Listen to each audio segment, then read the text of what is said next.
Hello बच्चों, मेरा नाम अर्चना पांडे है। ये मेरे चैनल का फर्स्ट वीडियो है।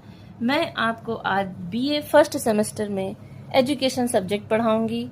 एजुकेशन सब्जेक्ट के फर्स्ट यूनिट में टोटल 5 टॉपिक्स हैं, जिनमें से मैं आज इस वीडियो में 3 टॉपिक्स कवर करूंगी और अगले 2 टॉपिक मैं अगले वीडियो में कवर करूंगी।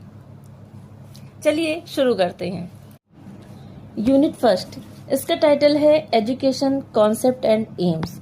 इसमें 3 टॉपिक्स हैं, जिनमें से पहला टॉपिक है प्राचीन भारतीय ज्ञान परंपरा, the way of life, concept of Guru and शिष्य। यानी कि प्राचीन भारतीय ज्ञान परंपरा में जीवन के तरीके क्या होते थे और गुरु और शिष्य के संबंध के बारे में, गुरु और शिष्य का जो कॉन्सेप्ट था उसके बारे में मैं आप लोगों को बताऊंगी। दूसरा टॉपिक है concepts of education, meaning and nature. शिक्षा का क्या अर्थ है और उसकी क्या प्रकृति है, उसकी क्या विशेषताएं हैं, इसके बारे में मैं बताऊंगी। और तीसरा टॉपिक है विद्या, ज्ञान, टीचिंग, ट्रेनिंग वर्सेस एजुकेशन। यानी विद्या और ज्ञान, शिक्षण और प्रशिक्षण वर्सेस एजुकेशन, यानी इनमें क्या अंतर है, इसके बारे में मैं आज आपको इस वीडियो में समझाऊंगी। प्राचीन भारतीय ज्ञान परंपरा। प्राचीन भारतीय ज्ञान परंपरा, जिसे भारतीय ज्ञान प्रणाली भी कहा जाता है, भारत की प्राचीन ज्ञान और विज्ञान की समृद्ध विरासत को संदर्भित करती है। यह परंपरा वेदों, उपनिषदों, शास्त्रीय ग्रंथों, पांडुलिपियों और मौखिक संचार के माध्यम से सदियों से चली आ रही है। इसमें व्यवहारिक ज्ञान जैसे कृषि, पारंपरिक चिकित्सा, खगोल विज्ञान, शिल्प और पारंपरिक प्रयोगवादियों प्रौद्योगिकियों के बारे में ज्ञान शामिल है। भारतीय ज्ञान परंपरा की शुरुआत वेदों से मानी जाती है। वेद ही हमारे पुराने ग्रंथों के आधार होते थे और वेदों के आधार पर ही ज्ञान अर्जन किया जाता था। इसमें दर्शन, साहित्य, भाषा शास्त्र, खगोल शास्त्र, अर्थशास्त्र, तर्कशास्त्र, चिकित्सा, आयुर्वेद, ज्योतिष और योग शास्त्र जैसे विभिन्न विषय शामिल हैं। प्राचीन भारत में शिक्षा का माध्यम गुरुकुल प्रणाली थी, जहां छात्र गुरु के साथ रहकर ज्ञान प्राप्त करते थे और शिष्य गुरुओं की बात को सिरोधार्य रखते थे। प्राचीन भारतीयों ने विज्ञान, गणित, खगोल, चिकित्सा, आयुर्वेद और दर्शन जैसे क्षेत्रों में महत्वपूर्ण योगदान दिया है, जिसका प्रभाव वैश्विक स्तर पर भी देखा जा सकता है। इस ज्ञान परंपरा का उद्देश्य व्यक्ति का सर्वांगीण विकास करना है, जिसमें आध्यात्मिक और भौतिक दोनों पहलुओं का ध्यान रखा जाता है। प्राचीन भारतीय ज्ञान परंपरा वर्तमान सामाजिक समस्याओं के समाधान के लिए भी प्रासंगिक है, जैसे कि जलवायु परिवर्तन, मानसिक स्वास्थ्य और सतत विकास। प्राचीन ज्ञान को आधुनिक वैज्ञानिक दृष्टिकोण और तर्क संगतता के संदर्भ में फिर से व्याख्या करने और व्यवहार में लाने की आवश्यकता है। अर्थात प्राचीन भारतीय ज्ञान परंपरा में जिन तरीकों से पढ़ाया जाता था, जिन विषयों को शामिल किया जाता था, उन विषयों को आज हम आधुनिक युग में भी शामिल करके और बहुत अच्छे से आगे बढ़ सकते हैं विश्व धरातल पर। आगे है भारतीय ज्ञान परंपरा के कुछ प्रमुख पहलू। वेद ही हमारे प्राचीन भारतीय ज्ञान परंपरा और शिक्षा के आधार होते थे। वेद 4 थे: ऋग्वेद, यजुर्वेद, सामवेद और अथर्ववेद, जिनमें से ऋग्वेद सबसे प्राचीन वेद है। इसके अतिरिक्त प्राकृतिक विज्ञान, चिकित्सा और गणित के सिद्धांतों का वर्णन करते हैं। इसके अलावा थे उपनिषद, जो कि भारतीय दर्शन का केंद्र बिंदु माने जाते थे। उपनिषद को वेदांत भी कहा जाता था, क्योंकि इसमें वेदों की जितनी भी बातें, जो मुख्य बातें थी, उनको शामिल किया जाता था उपनिषदों में। इसके अलावा था आयुर्वेद, चिकित्सा की एक प्राचीन प्रणाली थी। आयुर्वेद में हमारे जैसे सुश्रुत थे, ये मुख्यतः सबसे अधिक प्रसिद्ध थे और उन्हीं के आधार पे आज शल्य चिकित्सा भी आगे बढ़ रही है। इसके अलावा था योग, जो कि आजकल आधुनिक युग में सबसे ज्यादा प्रचलित है और इस पे बहुत ज्यादा अंतर्राष्ट्रीय स्तर पर भी भारत को आगे बढ़ाने की कोशिश की जा रही है। एक प्राचीन अभ्यास है योग, जो शारीरिक और मानसिक स्वास्थ्य में सुधार के लिए उपयोगी है। इसके अलावा सब्जेक्ट था अर्थशास्त्र, कौटिल्य द्वारा लिखित एक ग्रंथ है जो राजनीति, अर्थशास्त्र और सामाजिक व्यवस्था पर प्रकाश डालता है। आगे है भारतीय ज्ञान परंपरा का महत्व।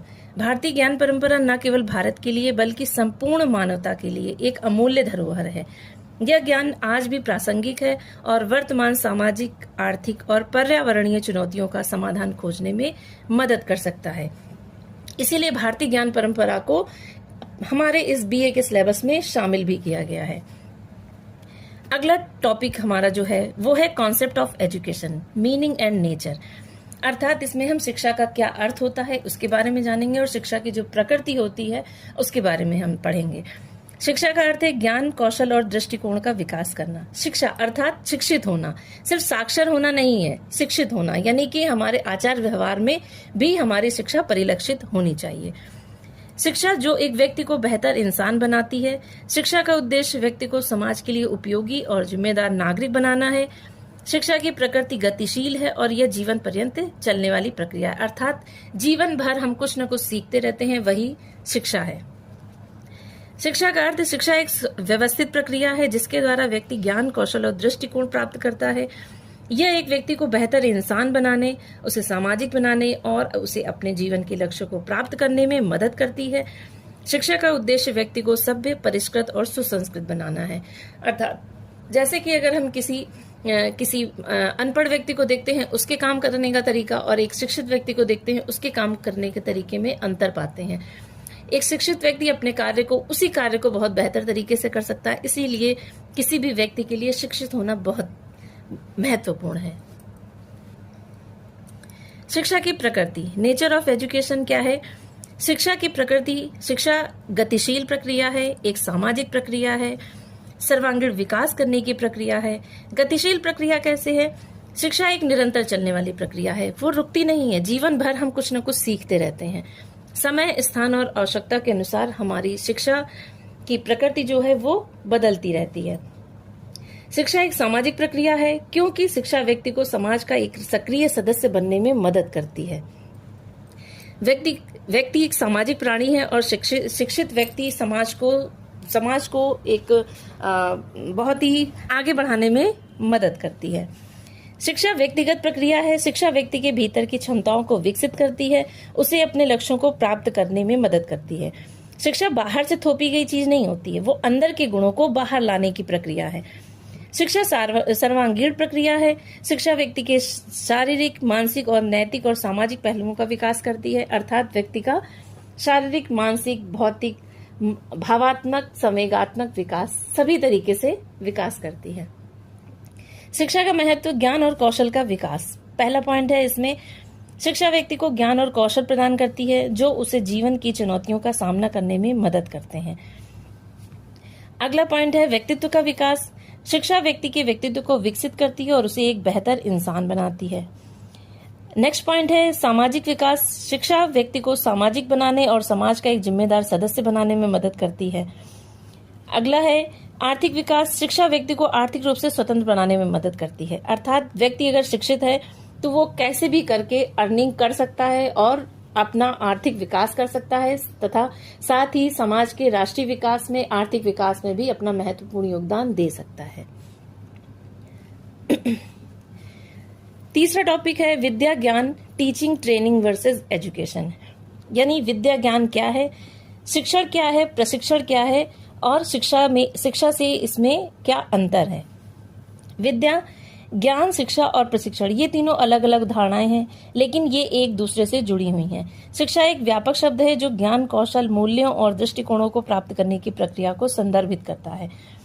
प्रशिक्षण एक विशिष्ट कौशल या कार्य में दक्षता हासिल करने की प्रक्रिया है। विद्या ज्ञान एक प्रकार का ज्ञान है जो सामान्य शिक्षा या प्रशिक्षण से प्राप्त होता है, लेकिन यह विशिष्ट क्षेत्रों में विशेषज्ञता और गहन समझ पर केंद्रित होता है। अर्थात विद्या क्या है? किसी चीज का ज्ञान प्राप्त करना, किसी चीज के बारे में जानना।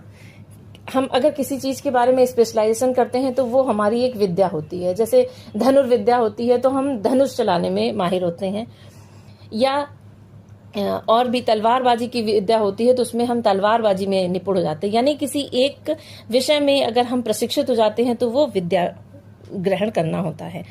ज्ञान किसी चीज के बारे में जानना ज्ञान होता है। शिक्षा जो हमारे व्यवहार में हर जगह, हर एक काम में परिलक्षित होती है। प्रशिक्षण किसी विशेष कार्य के लिए जब हम किसी चीज का प्रशिक्षण लेते हैं, किसी चीज की ट्रेनिंग लेते हैं, स्पेशली उसी कार्य के लिए, जैसे शिक्षण में ट्रेनिंग होती है, किसी जैसे आर्मी में ट्रेनिंग होती है, किसी भी कार्य में ट्रेनिंग होती है, तो वो प्रशिक्षण होता है। यानी हम स्पेशलाइजेशन कर लेते हैं किसी चीज में, उसका प्रशिक्षण करते हैं, कार्य रूप में प्रशिक्षित होते हैं कि हमें उस कार्य को कैसे करना है। इसके अलावा शिक्षा का अर्थ क्या है? शिक्षा का अर्थ ज्ञान, कौशल, मूल्य और दृष्टिकोणों को प्राप्त करने की प्रक्रिया। यह एक व्यापक प्रक्रिया है जो जीवन भर चलती रहती है। शिक्षा का उद्देश्य व्यक्ति का सर्वांगीण विकास करना है, जिसमें बौद्धिक, सामाजिक, भावनात्मक और शारीरिक विकास शामिल है।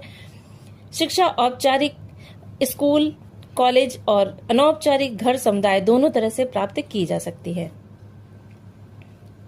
प्रशिक्षण क्या है? इसके एक एक पॉइंट आप इसे पॉइंट वाइज लिख सकते हैं। प्रशिक्षण एक विशिष्ट कौशल या कार्य में दक्षता हासिल करने की प्रक्रिया है। अगला पॉइंट, प्रशिक्षण अल्पकालिक और व्यवहारिक होता है। नेक्स्ट पॉइंट, प्रशिक्षण आमतौर पर एक विशिष्ट उद्देश्य के लिए आयोजित किया जाता है, जैसे कि नौकरी के लिए आवश्यक कौशल सीखना। अगला पॉइंट है, प्रशिक्षण में विशिष्ट कार्यों को करने के लिए आवश्यक कौशल और तकनीकों पर ध्यान केंद्रित किया जाता है। विद्या ज्ञान क्या है? विद्या ज्ञान एक प्रकार का ज्ञान है जो शिक्षा और प्रशिक्षण दोनों से प्राप्त होता है। यह एक विशिष्ट क्षेत्र में विशेषज्ञता और गहन समझ पर केंद्रित होता है। विद्या ज्ञान प्राप्त करने के लिए व्यक्ति को न केवल जानकारी प्राप्त करने की आवश्यकता होती है, बल्कि उस जानकारी को समझने, विश्लेषण करने और लागू करने की भी आवश्यकता होती है। विद्या ज्ञान एक मूल्यवान संपत्ति है जो व्यक्ति को जीवन में सफल होने और समाज में योगदान करने में मदद करती है। चलिए, अगर आपको ये वीडियो अच्छी लगी हो तो वीडियो को लाइक, शेयर और चैनल को सब्सक्राइब करना न भूलें। बाय बाय, जय माता दी।